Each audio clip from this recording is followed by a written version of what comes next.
This is our own, let's cherish our own.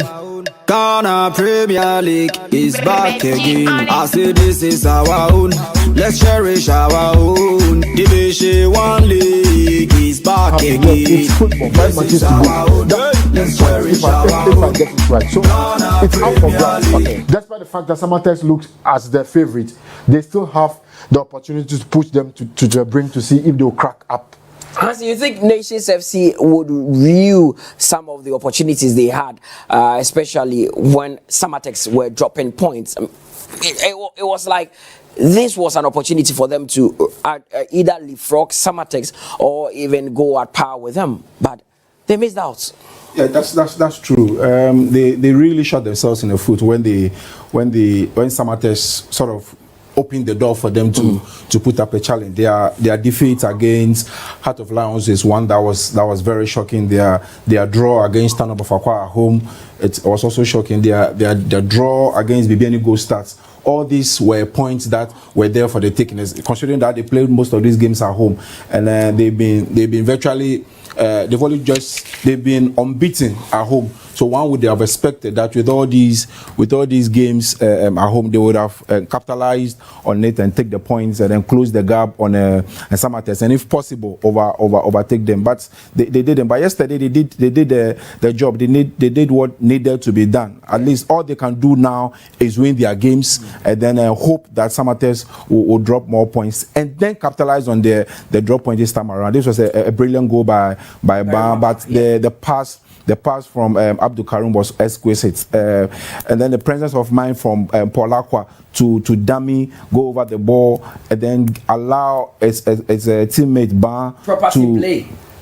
Exactly. This looked like a well rehearsed goal, but on the part of Accra Lions, I think Tanko would have been furious with how Karim had this much time on the ball in midfield, where Shao Kahn could have closed them down and all, but he didn't, and it gave them opportunity to have two shots at goal in the space of a few seconds. Rostom Sonogbe there in the middle, one of the best referees we have in the country. But I mean, Francis, regardless of what happens at the end of the season with Nations FC, how would you rate Kasim Mingles' time there? It's been brilliant for them. I mean, because I'm looking at the players they have. These are not well beaters or the best in the league. It's been absolutely brilliant. The way Kasim Mingles managed to reshuffle this team week in, week out to get the best out of them. Being that this is their maiden season in the league, is their debut season. And for them to punch above their weight and be in second position on the league table speaks volumes. Because you look at the other teams that came into the league, Hearts of Lions and Bofokatano, currently are battling relegation with 5 matches to go. Bofokatano, yes, in the cup matches, they've been brilliant. They are in the FA Cup final. But we've seen King Faisal last season did same and got relegated. The most important thing is staying in the league, because the FA Cup cannot keep you in the league. Make no mistake about that. So for him they recruited him from Berekum, and currently, if I'm not mistaken, he's the longest serving coach in the Ghana Premier League, Kasim Mingles. And he has his blueprint on the team has shown. He has shown that he's a good coach, because when he was with Berekum was basically a fortress. You go there, they put you to the sword. He came to Nations FC. Basically, it's so difficult for away teams to get results at Nations FC. And for him to be able to take this team, first time in the league, we've seen the Diana Stars came into the league some seasons ago and won the league in their debut season. But unlike that, it happens once a while. But unlike that, for him to come and do this ahead of Diana Stars, ahead of Mediama, ahead of Hearts of Oak, ahead of Kumasi, Asante, Kotoko, with all the recruitment that these clubs have done, trust me, that is by no means a flick of result. He has basically done something brilliant for them. Hansen, usually I do not like to state why a club is struggling when their previous manager had left post, but everything points to the fact that Kasim Mingles was the main man, the most instrumental person at Berekum United, because currently Berekum are languishing on the 7th position on the league log with 41 points, and the club that he took charge of, that's Nations FC, are flying second on the league log. So does it mean Kasim was the brain or the engine at Berekum United? The simple answer to that question is yes, and this is a typical example of a tactical man handling his team.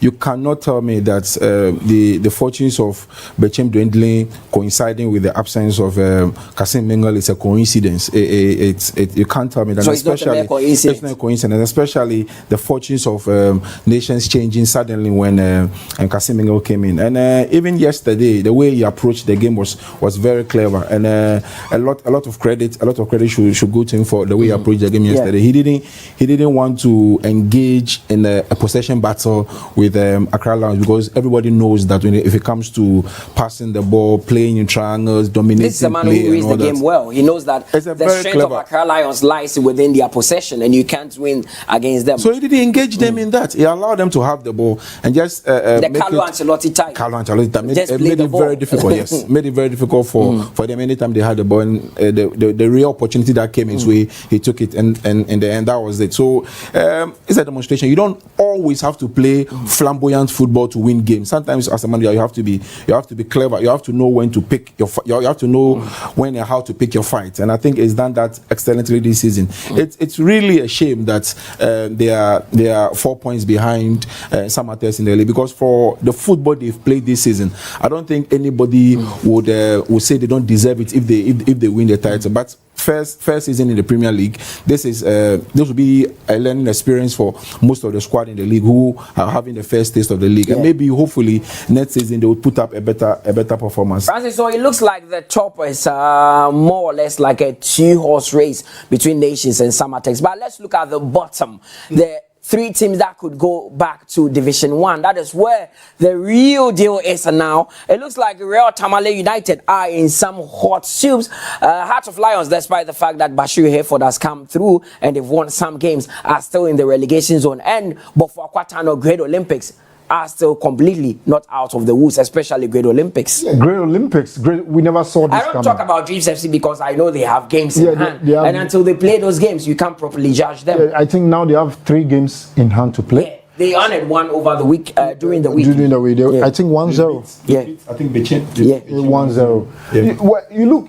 You look at Great Olympics. We never saw this coming. And I wonder, with the caliber of players Great Olympic had, with Glasner Wako joining them together with the former Kumasi Asante Kotoko right back, Emmanuel Nete and co.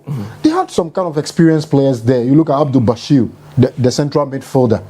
For them to basically drag themselves into this yet again. You know, last season they survived on the last day of the season. Yeah, I remember. And I never saw this coming this season. And if they can bring back the league table for us to see, you could tell that they are in it. They can't say they are not in it. So they are in the bush. They are in the bush. They have to fight their way out again. Look, 28 matches, 33 points. Bofo Akwatano, 33 points. Hearts of Lions, 32 points. Real Tamale United, 28 points. You said Real Tamale United are gone, but they are not gone. Their last home game, they beat the league leader, Samatex, in Tamale. In Nalerugu, sorry. Yeah. So that tells you that they are fighting for their lives to the wire. And for Heart of Lions and Bofo Akwatano, trust me, these 2 teams will not give up. I am telling you that the relegation dogfight will go to the last day of the season, because for Bashir Hayford and for Coach John Eduafu, what they have seen against Dreams FC last weekend in Soga Kope, they play good football, expansive football, built from the base into midfield, onto the wings, and they try to get Saka Dauda and co into play. And I'm telling you that if Great Olympics are not careful, they might be smiling at the wrong side of their mouth. Look, Kerala United, ever since they switched camp from Tamale to Nalerugu, it's been a fortress in Nalerugu. Every single team that went there, they managed to beat them. And when you are beating teams and you're managing to grind draws away from home, with last 4 or 5 matches to go, then you have a point. See, they are on 37 points now. Yeah. In between them and from 15th to 16th and 17th, I think they have a 5-point buffer and a 4-point buffer. So that tells you the next 2 wins are vital for them to survive in the league. Okay. Now, Hassan, how come a club with one of the best squads in the league. I'm talking about Great Olympics. If you look at their midfield, you marvel. Glasson Awako, Kasim in there. There's one Emmanuel entry, brilliant set piece taker, Neti, Abdul Rahman. They have one of the best squads, but then they find themselves in the relegation dogfight again. This is not the first time Olympics are in such a situation. Their fans thought say this year, everything is up to them. I mean, their goalkeeper, Asari, Benjamin Asari, he's one of the best in the league. He's kept a lot of clean sheets, but then Great Olympics are not winning games. They are called the Wonder Club for a reason. They don't. So you think they will do wonders at the end of the season? Well, if you're a Great Olympics fan, you should be worried because their form going into the final games of the season is not great. They've lost their last. They've not won in their last 5. Yeah. The last time they won a game was in March, a 4-2 win against Adriana, and that is a form of a relegation team. Yeah. They should really be worried. If they are to escape relegation, then they have to start picking points as early as possible, as soon as possible. They have to start picking points, and if they don't improve, because like you mentioned, very brilliant player entry, their midfielder, the guy in the 10 shirt, very brilliant player, Awako, Neti. These are all players who have experience in the league. Asari. So it's really baffling as to why Great Olympics are struggling. I really hope, for the sake of the league, that we keep some of these traditional clubs in the league, but these slots are not handed to teams. You have to earn the right. You have to earn the right to play in the league, and the earlier they start winning their games, the better. Or else, and guess what? Like Francis said, on the last day of the season, they will play Real Tamale United. And that is round 34 at home. And Real Tamale, depending on the dynamics, what will happen from now to the end of the season, it could be a game that we would all love to watch. I was about to tell you that if you look at their remaining matches, they really have some tough games to play. Yeah, they will have to. They will have to go to Kumasi to play against Kumasi Asante Kotoko. Of course, they will have to play against Accra Hearts of Oak. If you look at the fixtures, the permutations for them. So with the rivalry between them and Hearts of Oak, it's extremely difficult because Hearts of Oak, when they need the points to win the league, I don't think they will fancy clubs like Great Olympics to do them a favor. So if Olympics need points to survive, Hearts of Oak will reply in the same vein of form. Hearts would love to beat them to send them to relegation. Hearts of Oak by that time might also need the 3 points, the 3 points to move further away from the relegation zone. And that is the problem because they are playing Kotoko away. Yeah, they are playing Kotoko. They are playing Hearts. Kotoko may be safe. They are playing Hearts of Oak. Dreams. Dreams are in serious need of points. They are in bad need of points. So they will be playing Dreams. They will be playing Accra House of Folk, like I've already stated, and they will be playing Rio Tamale United. These are all points. These are all teams who need crucial points to survive. So it is really going to be tough. They don't have to let it go into the last 2 games of the season. They have to start picking points as soon as possible because the teams that we're playing in the last 2-3 games of the season all need points to survive, and you do not want to come up against such clubs when you yourself need points to survive. So they are really up against the wall, and if I'm an Olympics fan, I'll be really worried. Well, let's see what happens with the Great Olympics there. They are still not completely out of the woods and will need points to move further away from the relegation zone. Let's now turn our attention to the game of the day. It is coming from to you from the Golden City Park, where Berekum Chelsea will come up against Kumasi Asante Kotoko. The last time Kotoko visited this venue, they lost by 3-0, and that was the game that Kalu Atara announced himself to the Asante Kotoko faithfuls, and they signed him after when the season ended. Now he plays for Asante Kotoko, and he will be looking at getting one against his former club. Berekum Chelsea started the season well, but things have not really gone well for them in their last 3 games. They also need the win badly. Asante Kotoko are 10th, and a win today will take them into the top half of the league table. This is set up brilliantly. Last 2 weeks, when the Ghana Premier League match, the 29 was played, Accra went all the way to the Golden City Park to beat Berekum Chelsea. So the Chelsea fans are saying they can't afford to lose to Hearts and Kotoko within the space of 3 weeks. Yeah, if you look at what happened, most pundits or connoisseurs of the game never saw the result that we witnessed in match week 29 when Samuel Boedu's side. I was a bit surprised. I was surprised as well because Hearts of Oak basically put brakes on them and beat them flawlessly. They had no answers over the entire course of the 90 minutes because they never clicked into full gear. They were disjointed. There was nothing like the Chelsea we used to know. That they'll squeeze you up the pitch, minimize the spaces, stifle the ball from you. And then in terms of transition, they've been quick. And then you look at Mizake Free and then Amankuna on top of the pitch. That basically score goals for them at premium range. In that game, Hearts of Oak basically destroyed everything that they brought on the day. But today, they have another chance to bounce back. And for them to bounce back, they need to punch above their weight. Yes, going into the game, in the last game that they played against Kumasi Asante Kotoko, there, they beat Kotoko. And on that particular day, they make Kotoko look ordinary. But this is a Kotoko team themselves that have rejuvenated their form. In their last 3 games, they've won 2 and then they've drew 1. So going into this game, Kotoko goes into the game with some sort of momentum.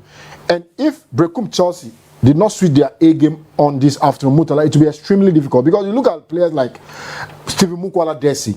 He is fighting with the Hearts of Oak striker Hamza Issa for the top marksman in the division, who is the top golden boot. So he will be licking his lips. And you know, if you know Desi Mukwala, he has scored the highest number of goals away in the division. Okay, and so these are the last 5 games that Asante Kotoko have played after putting together a string of poor results. About 6 games where they had not won any. They had to hold a meeting with Opimso, the overlord of the Asante Kingdom, and now they turn their fortunes around after a 1-0 victory against Samatex. Then they drew 1-1 with Mediama before they beat Legon Cities by 2-0. So Kotoko are coming into this one with a lot of confidence. Yeah, if you look at what they have done, like I was saying earlier, against Samatex, they stopped the rot. Then they went to Takwa. They managed to get a draw. They came back and beat Legon Cities in their last home game. Yeah. In a game that Eric Zeze won man of the match.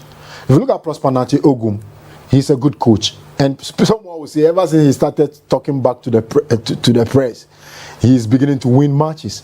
But in this afternoon's game, he is coming up against one of the managers that always give him tough games in Samuel Boedu, because we've seen the exchanges between him and Samuel Boedu when both of them were at Hearts of Oak and at Kumasi Asante Kotoko respectively. He managed to beat Samuel Boedu in about 3 or 4 matches only once. In that game that they had the penalty that they scored in Kumasi through Frank Thierry Etuga. So this afternoon, it's another game, and I don't think Samuel Boedu himself would like to be beaten twice by the 2 big teams. He would like to make a statement. But for Kumasi Asante Kotoko, basically they go into the game as the team with the best current form heading into this particular fixture. It's going to be a cracking game over 90 minutes, Mutala. Of course, it's going to be a cracking one. So Berekum Chelsea themselves, these are their last 5 games that they've played. They've also not really had a good time in their last 2 games. They won against Dreams FC by 3-2, and they lost to Samatex by that same scoreline before they got a 2-0 victory over Mediama. But their last 2 games have all ended in a defeat for them. It was a 3-2 defeat to Legon Cities, and Hearts of Oak beating them 3-0 at home. Hearts of Oak were superb on the day. Can Kumasi Asante Kotoko replicate that from Hansen? Berekum Chelsea, I mean, there's a lot of, I wouldn't want to use the word payback, but a lot of revenge in the hearts of certain people within these 2 clubs. A player like Stephen Amankona, you remember he went to Asante Kotoko. Things did not go as planned, so he would want to prove to the Kotoko faithfuls that, hey, I am the Berekum CR7 and I can play. He scored 12 goals so far in the league, the highest top scorer coming up against Kotoko today. How do you think this one will pan out? Well, you could say, you could call this the Mukwala versus the Amankuna match. Yeah. Because Amankuna we play against his former employers. Mukwala will be playing against his former employers. So this Watara, you could say this is a grudge match. But then so between them, they've scored how many goals? Amankuna has 12. Mukwala has 11. That is about 33 goals between them. 30. That is brilliant. Yeah, 33 goals between them. Yes. That is brilliant. Yes, for a league that has been crying for goals, or for a league that 23 goals. 23 goals. And that's for our top top strikers to have this goal per game ratio. That's impressive. But on the game itself, I think the fact that Chelsea are playing at home will work in their favor. If you look at the head-to-head results between the players in the last 5 games that Chelsea, both teams have played between them have seen each win twice and drawn one. So in 2022 was goalless between the both pair, and Chelsea went all the way to beat Kotoko 1-0. Then Kotoko had the 2-1 win over them in the return leg before Berekum Chelsea beat Kotoko 3-0 at the Golden City Park. I told you it was last season where Kalu Ouattara scored and Patrick Ansu also scored for Berekum Chelsea. Then the last game that they played, it was Kotoko that actually won, so we need to correct that. It was a Stevie Mukwala penalty in the first leg, so we need to really look at that. It was 1-0 for Asante Kotoko in that game. Stevie Mukwala scored. So Kotoko will be approaching this one with a lot of confidence, knowing that a win today could see them leapfrog their opponent. Yeah, that is true. But like I was saying, I think what will work in this game is the home form or the home advantage that they've had over Berekum Chelsea in the last season. The last time Kotoko won when they went to Berekum was way back in 2010. Yeah. A 1-0 victory. Ever since, every time they go there, they only come back with either a point or no point at all, a defeat. So it will be very difficult for them to make up a mess. Even in this season's league, they've not traveled very well, Kotoko themselves. They've only won four away from home. One could say that all happened before the meeting at Menchia, but since the meeting at Menchia, they've picked a point in their first away game. So maybe that could give them confidence. But if you assess the two teams, it'll be very difficult for Kotoko to go back to Berekum and go and pick all maximum points. Maybe their best will be a draw, but I see this going in the way of Berekum, either Berekum win or a draw. Francis Obibeka said, if we go the mobile, it depends on the players, but we can't deny the fact that meeting that the playing body, the Asante Kotoko playing body had with the overlord of the Ashanti Kingdom, that is Otun Force to the second, has really had an impact on the team. Sorry, Mutala. You've got to be privileged to even meet the warlord of the Asante Kingdom. For you to have a face-to-face meeting with him and even have a listening ear. He allows you to speak, and he speaks to you as well. So it's like counter face-to-face meeting. If that does not motivate you enough as a player playing for Kumasi Asante Kotoko, then I don't think what else you need to motivate you extra again. Basically, after the meeting, we saw how they turned up against Samatex. Yeah. It was tough, but they managed to win the game by 1-0. They went to Takwa in a game that we all thought they were going to lose. They managed to ground out a 1-1 result. Then against Legon Cities, they beat them ruthlessly, 2-0 at the Kumasi Sports Stadium. So this afternoon, they have another giant place in front of them against a team that they find it extremely difficult to beat away from home. How would they approach this? Coach Prosper Nate Ogum knows exactly what to do. And I'm not surprised that he had Justice Blay back into the starting line, because you need experienced players to weather the terrain for you and to rally players like Eric Zeze and Co to play around them. So I think with the kind of team sheet that they've put out this afternoon, Moise Poate and Go Sharif Mohammed. We'll go through that lineup. So if you look at the lineup, basically they have Baba Yaya is playing today. They have the men to be able to play. But at the other side as well, you look at the home team in Berekum Chelsea. They have a decent team. 2 changes made to the squad that played against Hearts of Oak in their last game. So you could tell that Samuel Bwedu is on a redemption mission, because basically he knows that if they should lose today, they'll drop into the bottom half of the league table, because Kumasi Asante Kotoko will basically swap position on the league table with them, and he doesn't want that to happen.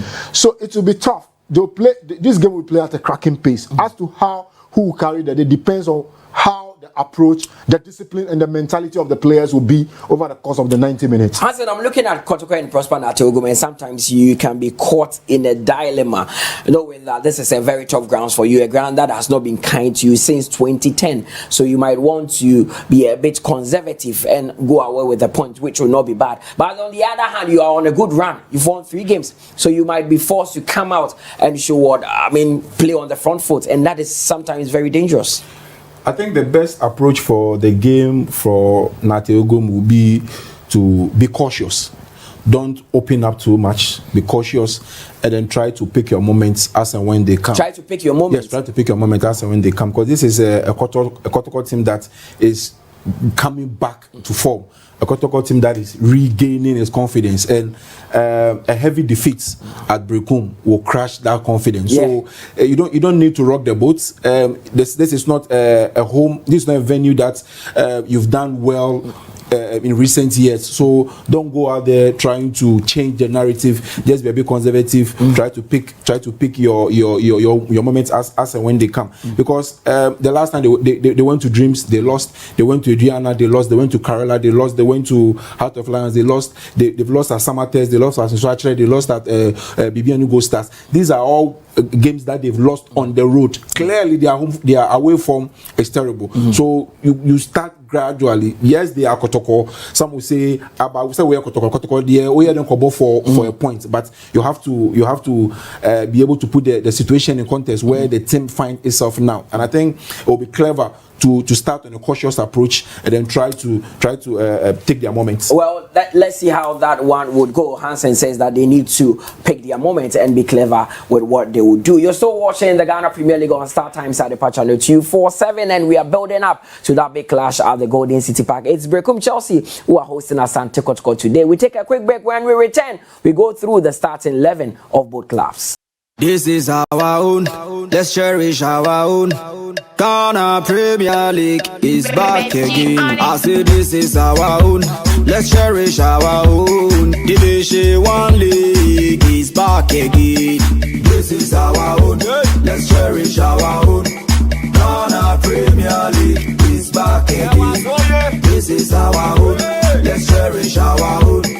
Women's Premier League is back again. Yadi wadoka hwa, NJ ka hwa, yadi ereshe mwa. Yadi wadoka hwa, NJ ka hwa, yadi ereshe mwa.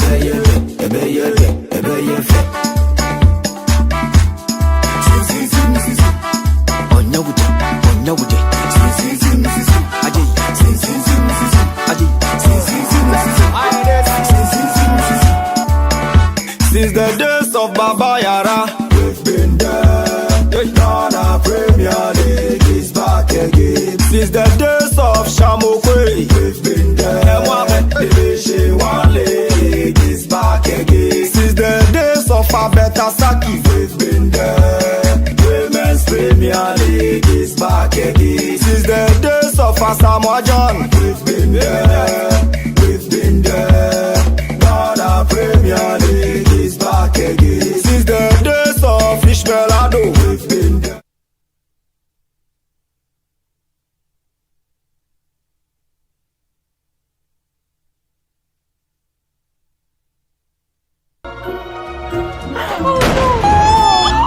Oh, prepaid NASA. Any concert sika wutia hwe TV no. The boy dey che electricity bills. Understand well to keep that in. Dad, school fees. Any concert sika wutia hwe TV no. Ne boy koye dey che my school fees. Star Times there. Yet asie pa. Yen never pay TV a. Ye woni ja form emo bia timi hwere ni so ade. Enti obia timi hwe bi. Ubetime ja nkwada nyina dia ma Star Time TV. Esan say, enjema bema nkwada ni achi na wasuo de. Ni nyina wa Star Times. Ai, Star Times ebe more premium entertainment. And no ma ye ni kanika bema ufie aye de. Dia kwaso wiase nyina. Ubenya bia hwe our Star Times so. Ai, wunnim say, uhia Star Time. Oh, they was so tough form. Me say, eni jeni de etu ontwa da. Star Times. Enjoy digital life.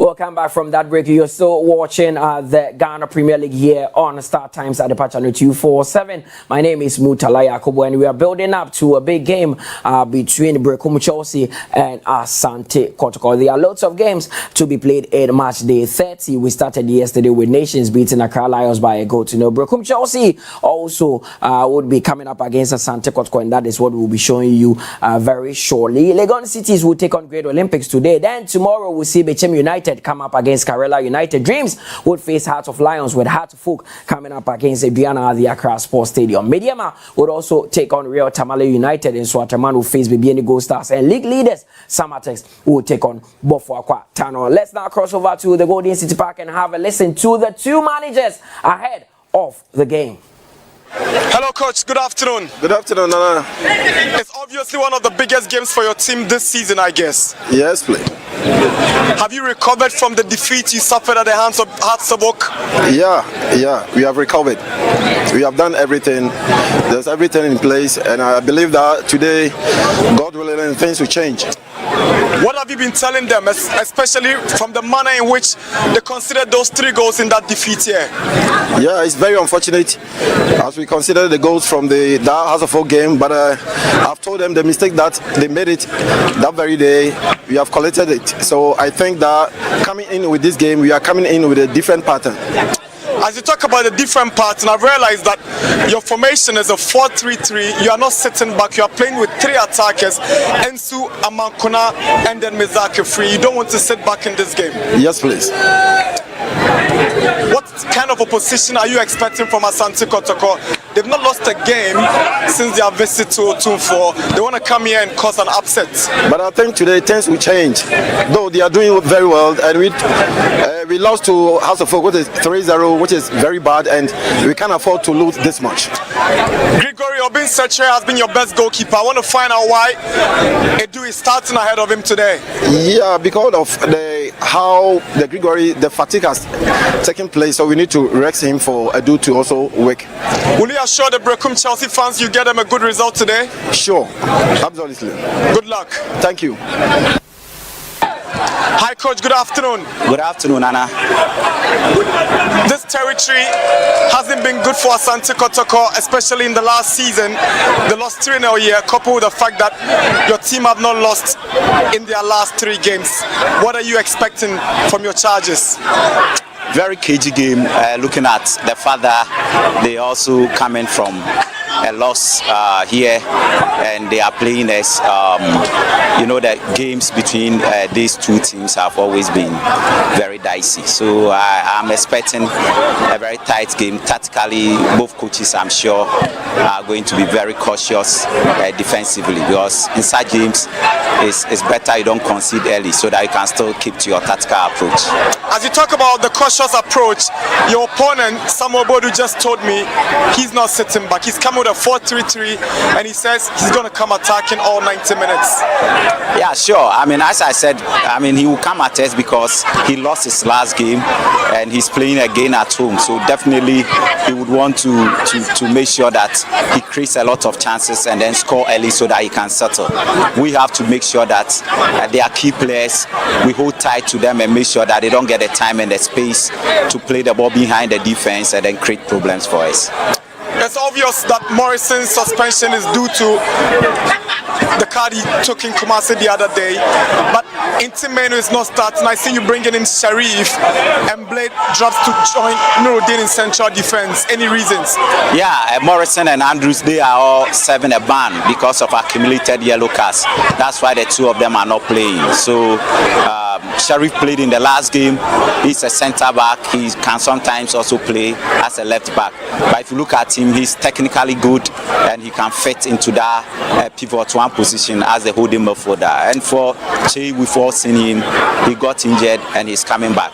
Actually, this is not the time for him to start. But then, because of the tactical approach of the game, that is why you've seen him in there. The best passer in your team is definitely your deputy captain Lamte. He's been off the team in a couple of weeks. When is he returning? Yeah, I'm sure very soon he will come. Definitely we'll see him before the end of the game because of the nature of the injury. The medical team is on him, trying to make sure that he gets better. And then I'll also use this opportunity to send my condolences to him today. His father was buried today, so some of the management members are there. The rest of the players who didn't make the trip here are also there to mourn with him. So our condolences to him. We want to promise him that we'll honor him today.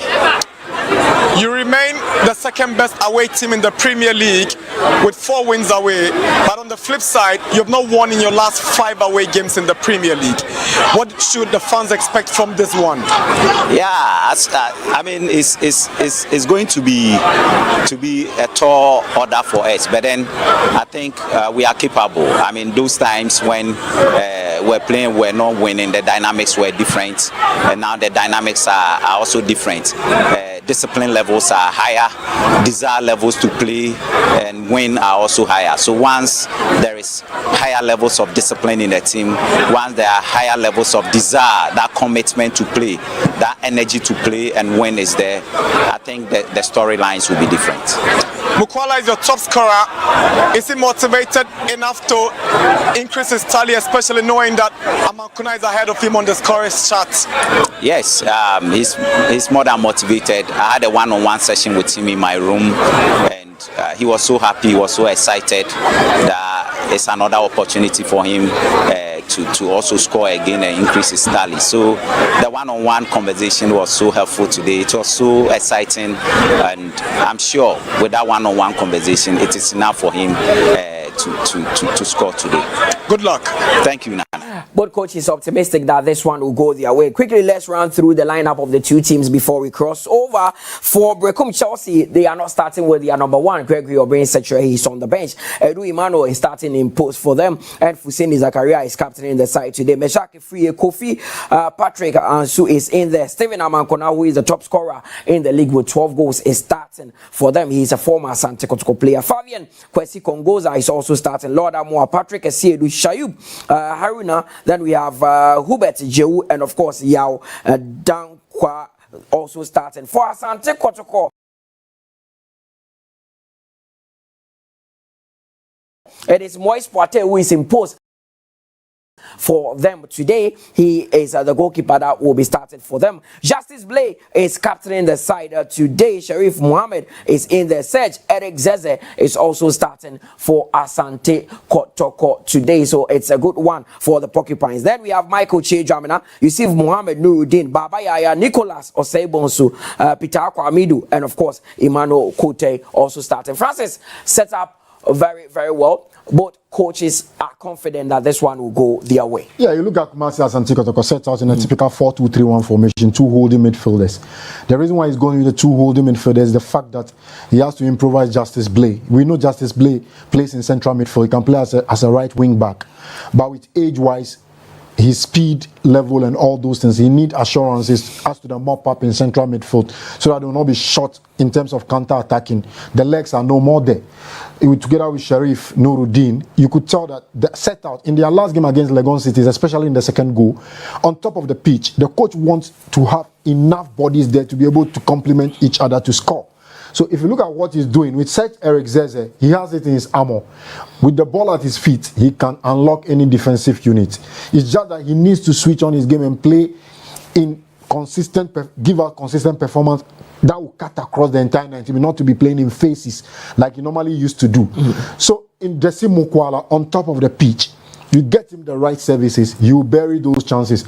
Yes, in the second half of the season, his efficiency in front of goal has basically dwindled down, but this is a striker that knows how to score goals. And the coach said in the presser that he had one-on-one interactions with him. Yeah. And he feels that pep talk that he had with him today in his room will go a long way to boost his morale, to go to step onto the pitch this afternoon and get him the goal. As somebody says, they corrected all the mistakes that happened in the Hartlepool game, and he also gave us an update why their number 1 goalkeeper Gregory is not starting. He says that he is a bit fatigued. That is why. It's very rare for keepers to be substituted. I am a bit surprised due to fatigue. Because he's the safest pair of hands they have. Exactly. You have your outfield players who were doing all the running, still maintaining their position, and then the only player on the field who does very little running rather has been dropped, and then excuse his fatigue. These are internal matters. Probably there are disciplinary issues or other issues that he doesn't want to make public. But it's very strange for for the reason that is given for Gregory not being imposed, especially if you consider how impactful he's been with them. So some have even mentioned that he's good enough to play for the national team. So it's a very strange one. But they have no option. They have to bounce back. They have to bounce back from their defeat. They cannot afford to lose against Hearts of Oak and then continue to lose against. So let's see if they will bounce back. But it's that time that we cross over to the Golden City Park for this game. It is Berekum Chelsea against Asante Kotoko. See you after the first 45 minutes.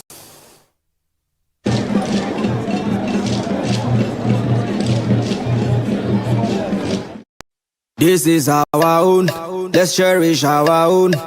Ghana Premier League is back again. I say this is our own, let's cherish our own. Division 1 League is back again. This is our own, let's cherish our own. Ghana Premier League is back again. This is our own, let's cherish our own. Women's Premier League.